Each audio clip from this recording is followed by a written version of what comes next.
for so many of us, a non-judgmental, curious, celebratory space is sadly actually quite unique. It was quite striking to walk into this conference and all these conversations with people that we'd never met before and get this consistent, beautiful, open, curious, compassionate, celebratory interaction. Hello, my beautiful friends. My name is Dr. Becc. And I am Kristeen Barker, and this is Am I Doing It Wrong? A podcast for doctors by doctors. Dr. Becc is a mindset coach and medical doctor who specialises in liberating driven professional women from the limitations of perfectionism, imposter syndrome, and people pleasing. She's basically the cheat code for getting out of your own way, showing up authentically, and living a life you're proud of. And Kristeen is a medical educator and nephrologist who creates resources for doctors in training that I truly think are an unfair advantage. She makes complex topics super simple and takes the pain and uncertainty out of passing your medical exams. Kristeen and I connected a few years ago via our online platforms, and over the years we've discussed countless highs, lows, and in-betweens of doctor life. And in doing so, we've experienced firsthand the power of vulnerable conversations to show us where we're getting in our own way and underestimating our capacity. So we want you to be part of the conversation and experience these same results. Every week on the pod, we'll be bringing you conversations which shine light in dark places, normalise the doctor journey, ease unnecessary suffering, and give you actionable steps to thrive in all facets of your life. So grab a cuppa and get cozy for this week's episode of Am I Doing It Wrong? The podcast for doctors by doctors. All right, so today we are talking about, Kristeen and I are sitting down together today for the first time to record a podcast since we have been at the brilliant CCIM conference, the Creative Careers in Medicine conference. And this is the first time that both Kristeen and I, or either Kristeen and I, have been to one of these events. And we just wanted to dedicate a whole episode to it because we had an experience that was not only delightful, but one that we think would be of benefit and of interest to so many of you guys if you just knew that this space was available. So that is what we're going to talk about today. And we are feeling a bit hot off the press with this. And look, if anything, we're a bit worried that we're going to talk too much. So we're going to try and constrain ourselves to talk about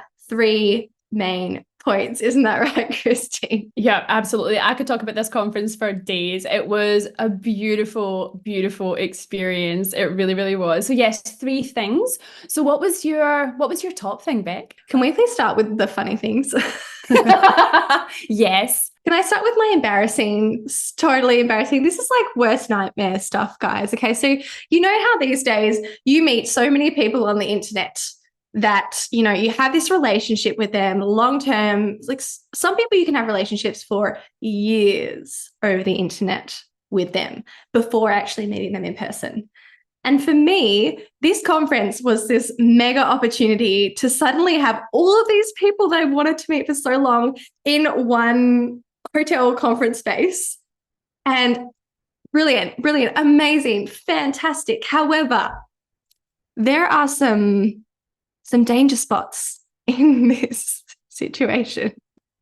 And I can just remember, for whatever reason, in med school, when I was learning neuroanatomy, there's this place in your mind, there's this geographical area in your brain that is dedicated to recognizing objects, including faces. And I just looked up the name of it before because it was lost on me. What was it? It was the fusiform region, I think.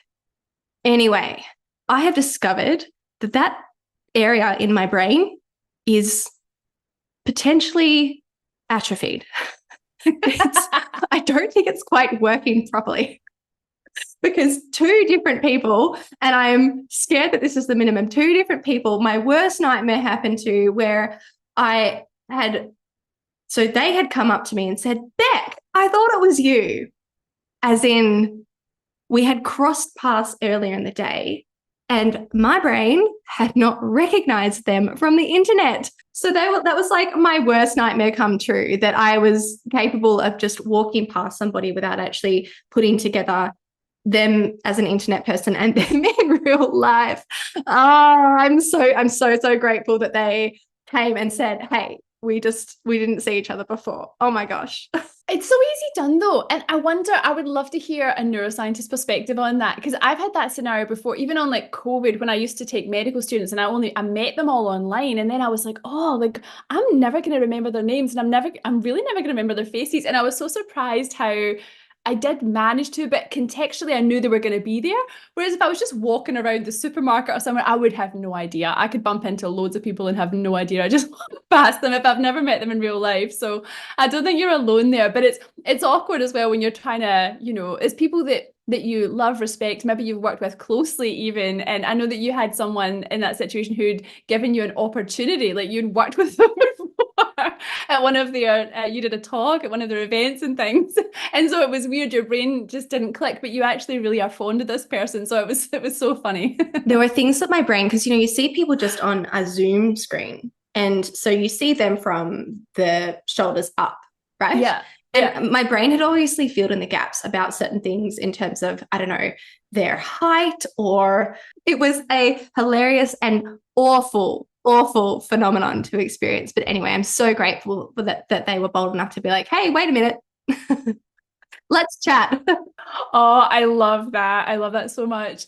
And my funny thing, oh God. Well, so just to, I guess, fill people in, I was so privileged to be invited to do two creative things at the conference. So I was singing in the morning at 8 o'clock in the morning. I was singing. So that in and of itself is kind of funny. So we'll get to that in a second. And then I was talking in the afternoon about my education platform. But before Becc and I, we had a little apartment together and we were driving into the conference together. And I said to Becc, I was like, I'm quite worried because it's first thing in the morning that maybe my voice is going to, it might not hold out. It's different to sing in the morning than later in the day, right? So I was a little bit nervous. And I said to Becc, like, oh, Becc, like if I'm struggling, can you come and support me? But if I'm doing really well, just ignore me, right? Now, next thing, Becc rocks up having the time of her life, supporting me. And I'm like, oh God, I must be doing this really badly. And then I was like, no, I think it's going okay. But it was so funny because I started to have this internal like spiral because you looked as if you were enjoying yourself. And then the other funny thing about that was because Becc was sort of like dancing alone, supporting me because she's like the best friend in the whole world. But it was like this magnet for making friends. And it was like everyone kept coming up to you to be like, oh, hey, it's like a dancing girl. So we also discovered that Becc's dancing is such a great way to network and magnetize people would want to hang out with for the rest of the day. They were a vibe. So credit to your dancing. I'm mortified by the fact that like whether I showed up to like support you now, it was either like it was both at the same time. It was like the best thing I could do and the worst thing I could do. Oh no, that means something bad's happening if she's supporting me. We didn't make a good game plan there. No, it was not a successful game plan. It's sort of destined to fail. But yeah, it was quite funny. Very funny. And actually that beautifully leads us into the like dancing as networking. Beautifully leads us into one of the first things that we wanted to mention is so special about this conference that we recommend you guys. One of the reasons that we would recommend you come to this conference, which is this collapse of hierarchy that we experienced. And you put words to this, Kristeen. So would you mind speaking to this for a moment, this experience of the collapse of hierarchy?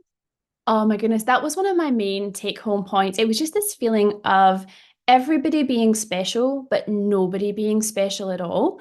And it's the only conference I've ever been to where I've had that experience. And even if you think about just going into the clinical environment to work, you don't have that experience. There is a hierarchy and there's all these layers of other I guess, conformity and how you should be and all of that. But the CCIM, it was just like everyone was just equal in some way. And I'm talking about there were some people in there who were brilliant and people who were on television regularly and stuff like that. But it didn't seem to matter because there was this lovely humility to it and they were very humble and you just felt as if you could approach anyone and have a beautiful conversation and you wouldn't be in any way rejected or shut down. You would just be entirely lifted up. I feel like it just selected for that type of person. And I felt so at home there. But yeah, that collapse of the hierarchy was profound. And without the hierarchy, it's just, I can't even describe, I'm trying to find the words for the experience of it because it's different. and it was happy. But there was also, I guess it laid the foundations for other things. Like I think the other thing that we wanted to talk about today was that networking can sometimes have this connotation, but networking there really just meant being excited and curious and almost you wanted to get to know people for what they were doing as an inspiration to yourself. You really weren't sort of, I guess, networking in a way to get anything from anyone, or you were more likely to be networking as in a curious, beautiful way, just to find out more about everyone else. It was, I guess, finding your people. It was really easy to do that because the hierarchy was collapsed. What would you say about that, Becc?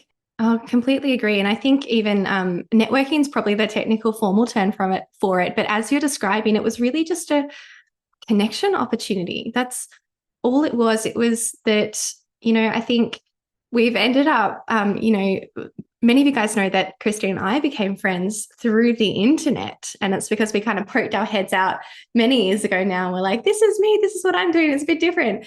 But there aren't many people sort of in arm's reach otherwise that you can have that authentic, easy, natural connection with in this space when you're somebody who has that background as a doctor it means something about you, and it creates certain characteristics in you, and it gives you a certain view of the world. It is in many ways, not that it's your full identity, but it is a almost intrinsic part of you, a part of many of us. So to have that background as a doctor, and then to have that extra layer, that extra differentiation point of being a creative person too, to have so many people like that in one space, you couldn't help but connect with people. It's almost like slam dunk. Any person you talk to, you're going to connect with just because they have those two kind of arms to who they are and what they prioritize in their life. And so as much as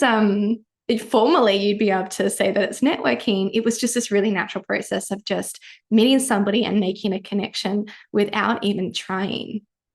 And Kristeen and I have talked on previous episodes, and please listen to these episodes if you've previously had trouble networking, or you find yourself comparing to people a lot, or you feel like intimidated or threatened, or you feel defensive around other people. We have episodes on the tall poppy syndrome and comparison. Most recently, we did an episode of comparison. That'll just be an episode or two previous to this.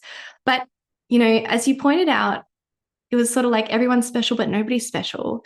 It's the cure for this tall poppy syndrome that we worry about, where in tall poppy, we find that people who stand out, whether they're, for being better, typically, classically in the tall poppy space, for being better in quotation marks, or just from being different, will often get cut down by the people around them because people don't like people being, quote, better than them, like seen as being better, because it can make you feel worse about yourself. But then I think most importantly, almost to the point here for creative careers in medicine, a lot of people don't like you being different either. It scares people when you're different, or people don't understand you, or they're worried about you. They're like, oh my goodness, if you do that, that sounds a little bit crazy. Or are you sure that's going to work? Are you sure you're not going to get hurt? Are you sure that's a good idea? And so on and so on.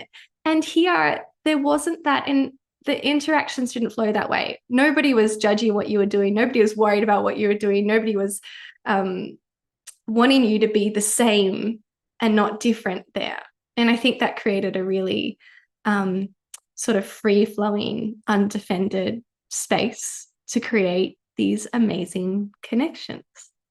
Yeah. And I guess just expanding on that, it was also, you really couldn't fall into the comparison trap very easily, because it would be like comparing apples to oranges. Like you understand that, like, oh, that person's doing something over there, and oh, they're so unique, and oh, I'm unique. And so you can't really compare because you're just not in the same box at all. It's just this lovely, everyone's floating around in their own little box, and kind of allowing other people to expand them. But there's none of this kind of, I guess in medicine, there's categories, isn't there? Like I'm a nephrologist, or there's like GPs, and you're in these categories. And then because you've been categorized, you can sort of see side by side, like there is a comparison that's really easy to do, but it's literally like you can't even find it. And I don't know what that experience would be for people maybe who were in the audience looking for inspiration, like not quite sure what their next steps are.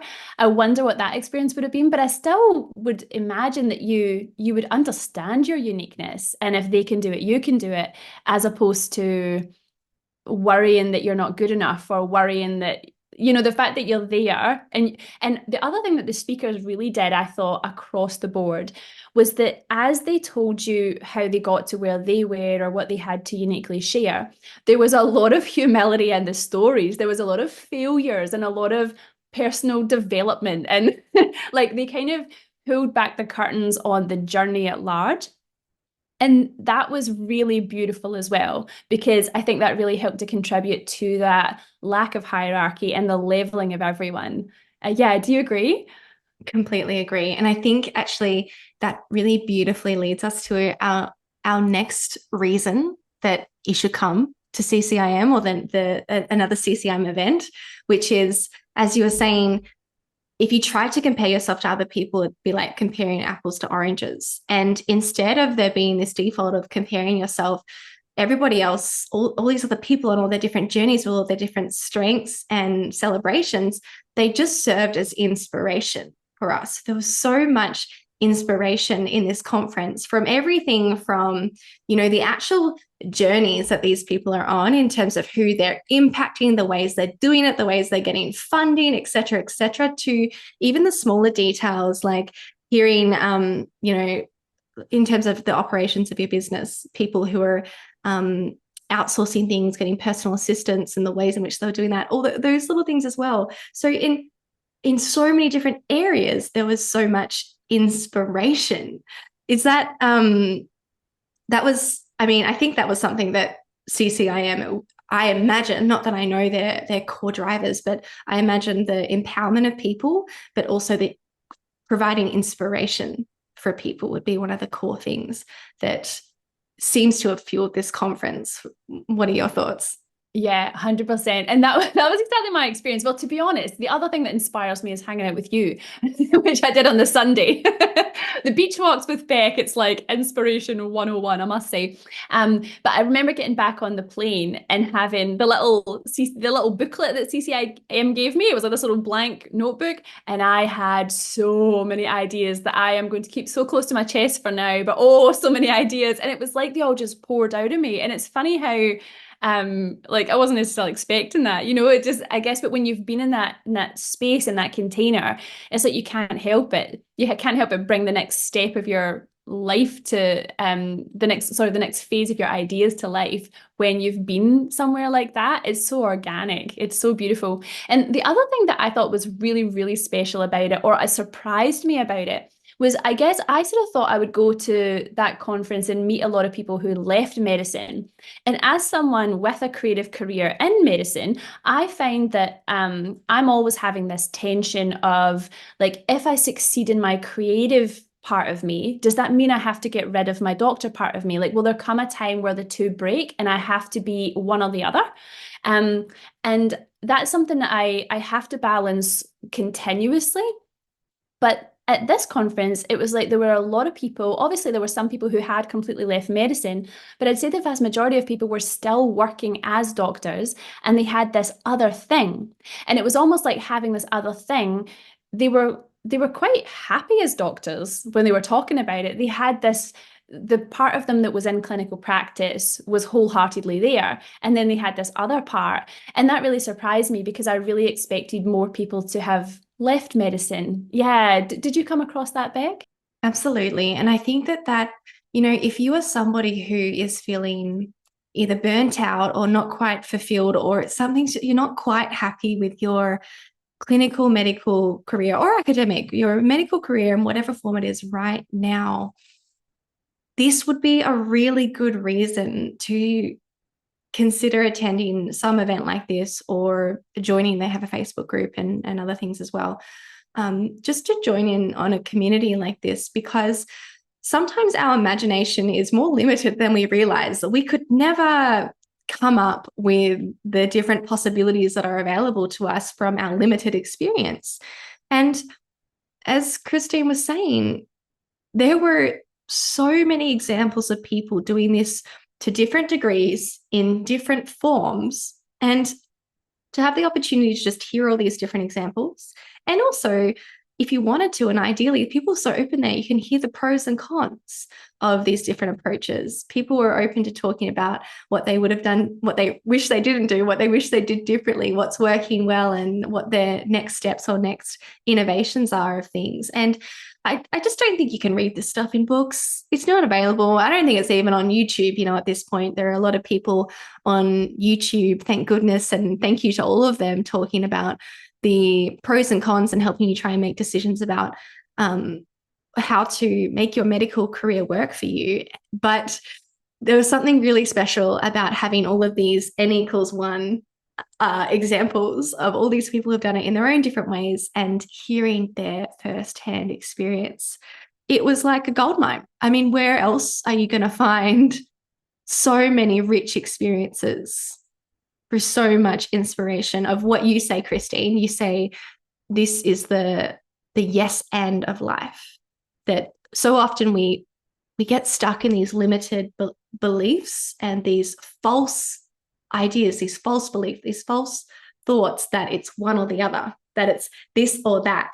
And this was one of your examples where you're like, no, wait, I've had it all wrong. This is wrong. It was just an error of me to think that it was an or. It was always an and. And you're so good at that in life. And that's obviously why you picked up on this at the conference, right? Because you're always looking out for how it can be an and instead of an or. And these people are such good examples. What about our new friend who we met? Oh my gosh, he's just an inspiration on so many levels too, and just such a vibe. You know who you are, a total vibe. He was like, what's a vibe? And he had this miraculous transformation in my mind. This is insane.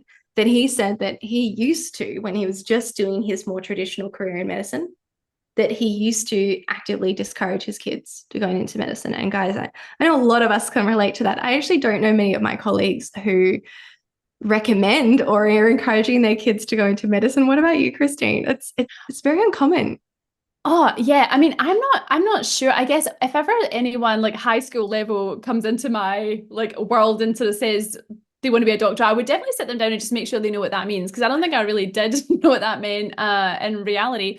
But I guess it's true that I think a lot of us become doctors and then we're actually quite unhappy at some points. And I know that a lot of people at that conference, and I mean, I speak for myself as well, is the understanding that if I did medicine full time, I wouldn't be happy. But that's because I've got this other facet of myself that needs to be expressed. And I think something that I did notice at the conference with some of the younger people I was talking to that were maybe an intern or even a med student still, they were saying, they were sort of at that place where they knew there was going to be something else and they were trying to work towards it, but they had this tension of I guess what that meant for them at this stage in their career. And so I guess I just wanted to add on that yes and concept here, because you can still be a doctor and then do the thing. And yes, some people leave medicine altogether and do the thing, but you also might be feeling a bit stuck and a bit like, oh, I'll never get there. But it actually is okay to complete your training before you do the thing, the yes and. It just depends on what it is you want to do. And so the timeline as well, if that can sometimes be a source of unhappiness, I guess is my point. But in time, things will unfold. And so I don't think you have to worry about that or be put off by that. Just understand that there is often, I think the most common story was that people did finish their training before they jumped. But I mean, Becc, you would be a prime example of someone who's doing it all. So what would you say to that? Yeah, I mean, I just love this conference for examples. I would have been another person at the conference this didn't come up for me at any point, but I would be another example of a person at this conference who has chosen a different path.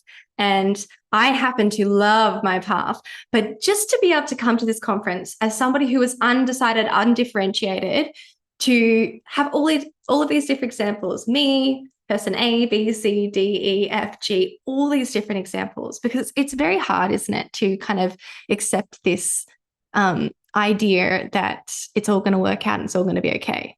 And look, that's probably true. I'm almost 100% certain that's true, that it is going to work out and it's all going to be 100% okay, no matter what path you take. However, we know the value of seeing these people in real life, walking that talk, and how that can put you at peace with that question mark. And in doing that, empower you to move forwards and start experimenting. I had this one. So I was at the conference. Unfortunately, I missed all the keynote, the opening speakers, because I was doing in parallel. We were doing free coaching sessions. So I had 5 different people. We did 30-minute blocks, which was brilliant. People I've never met before. And so I had 5 different doctors come to me with their own unique things they wanted to get coached on. And there was this one woman who she's just been playing on my mind, because her mind is so, there's this part of her brain that is not stimulated by medicine. And she, of course, there's another part of her that loves the academics. She loves the people. She's the typical doctor in so many ways. And also there's this one part of her brain that isn't quite satisfied. And it's a really important part to her. In the past, she had all these examples of when she was working in those strengths and in that capacity, and she just felt alive. Like that was her definition of feeling alive and feeling like she was really making a difference. And for someone like her to be able to get out of that false dichotomy of medicine or that, and realize that she can have medicine, and that will be a game changer for her. Because imagine if she believed in that dichotomy and therefore she continued down the path for the next, 10 years, however long it takes to do your specialist training and then get established as a consultant, to then go and attend to this other part of herself, or to leave that medical part of herself behind in pursuit of this other thing. What if she didn't have to pick one of them and she could have both? And this conference was just a great example for her. It was a spark. Like I saw it happen as we were talking of possibility, where she was previously shut down and felt she believed in this dichotomy. And her brain was already starting to think about new ways. And actually she left with a notebook in hand being like, I'm going to write down. She was planning to go actually out and network with people at the conference and see all these possibilities. It was actually something that she was actively getting from like 10 a.m. on Saturday. This was something that she was going out to do. So I get chills thinking about how her life trajectory might have changed, or at least been expedited in a great direction, just from that conference and from the coaching. But the resources at the conference that were at her disposal were incredible. And actually, I will just circle back to this story about our guy who's the vibe, because we love him. But so he was recommending that his kids didn't do medicine, because he was in that in the past. He was in that idea that clinical medicine alone, and he was in leadership roles and doing academic stuff, it wasn't fulfilling him, that in itself. And then when he added in this other creative side of him, when he started to integrate in all that other, I'm not going to say any other things, so I don't want to give too many details away, but the other stuff he was interested in, the other thing that sparks him, when he added that in, now, get this, guys, he's now like, oh, I would actually recommend medicine to my children right now. The gravity of that change, to recommend to your loved ones to do this career, to invest in this career or not, it was changed by him integrating that creative side back into medicine for him.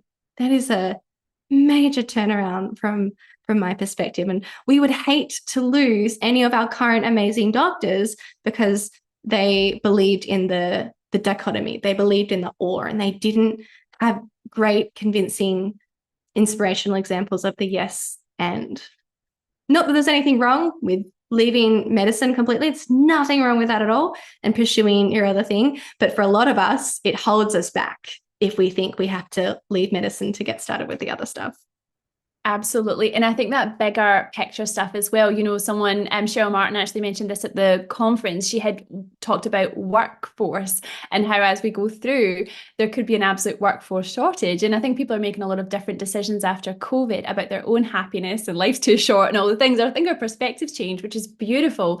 But I feel like as I look around, and obviously I can't speak for everyone, but I get the sense that there's a lot of people who, even in my immediate environment at work, that I see that probably do have something that they did want to do. It might be a book, or it might be, I don't know, I feel like there's something they do want to get out their system, and they might not even be in touch with it. And I can see that there's a discontent. And I feel like this, if more people gave themselves the permission, but if we also just gave each other the permission to just be who we are as doctors, I think that's quite powerful. And I think the culture is changing in that regard. And when you're at the CCIM, you can just see the beauty of it, the collapse of the hierarchy, the beautiful curious networking, everyone building each other up, endless possibilities. And it's such a contrast from the clinical environment, but it needn't be. I feel like it needn't be. And what a superpower it would be to enhance, I guess, the workforce at large. And I'm not saying it's for everyone. I know there are some doctors who just love clinical medicine and that is their superpower, and that's wonderful. But I just think that there are other people who are not represented by that ideal in medicine.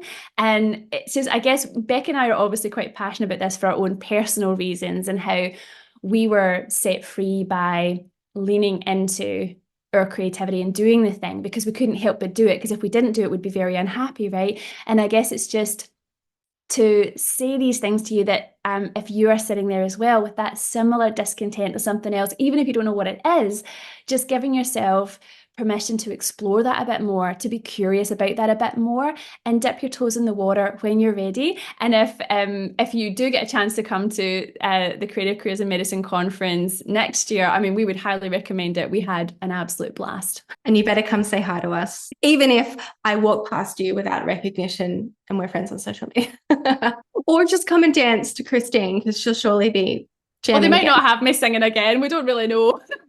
I would love to. I just want to emphasize to finish that you don't have to have anything to prove yourself with, anything creative to prove yourself with, as Kristeen was saying. You don't have to have it figured out yet to join this group of people with creative careers in medicine. Come with the curiosity. I talk about this concept. This is critical to coaching, especially to my group coaching, this concept of greenhousing, where just like you put a plant in a greenhouse in its most vulnerable state, so that you can control the environment as it grows from that vulnerable place, so that you can give it all the nutrients that it needs, and that you can protect it from its predators, all the threats in the environment. And, for so many of us, a non-judgmental, curious, celebratory space is sadly actually quite unique. As Kristeen and I were saying, it was quite striking to walk into this conference and all these conversations with people that we'd never met before and get this consistent, beautiful, open, curious, compassionate, celebratory interaction. And this conference in itself, it had that greenhouse effect. It was like you can come there with no ideas at all and start to explore them, pull them out in their most vulnerable, ugly, uncertain, even illogical and not yet viable forms, and know that the people here get it. They get what it's like to embark on something new, and they know that you have to go through this like ugly, vulnerable, and even just wrong stage. Like, this is a part of it. So bring your self, your unfinished, unpolished self to this space, and trust that there is this greenhouse effect. People will be fueling you and helping you with the curiosity and the seeing the best in you and helping mirror back your potential to you. And they'll also be protecting you from the threats, from the judgment, from the projections of fears, from our own limiting thoughts, and from our own ideas about what's a good idea or not. These people get it. This is a greenhouse. So come as you are. Don't wait any longer. Oh my goodness, a greenhouse. I feel like that is one of the best analogies I've ever heard. CCIM is a greenhouse to nurture and protect you. Oh, I just love that. That was so good. I should also say we're not sponsored by CCIM. We just had a really good day. I think as we're talking, I'm like, I wonder if people think that, no, this is organic. We love CCIM. I think the other thing to say is that this is the first time we've actually been to one of these events. And Kristeen and I we went on our journeys alone for the most part. And our collaboration with each other has been one of the most enhancing things. And then we're like, oh, wow, what's this creative careers in medicine thing over here? They're already doing it over here. Let's go and hang out with these people.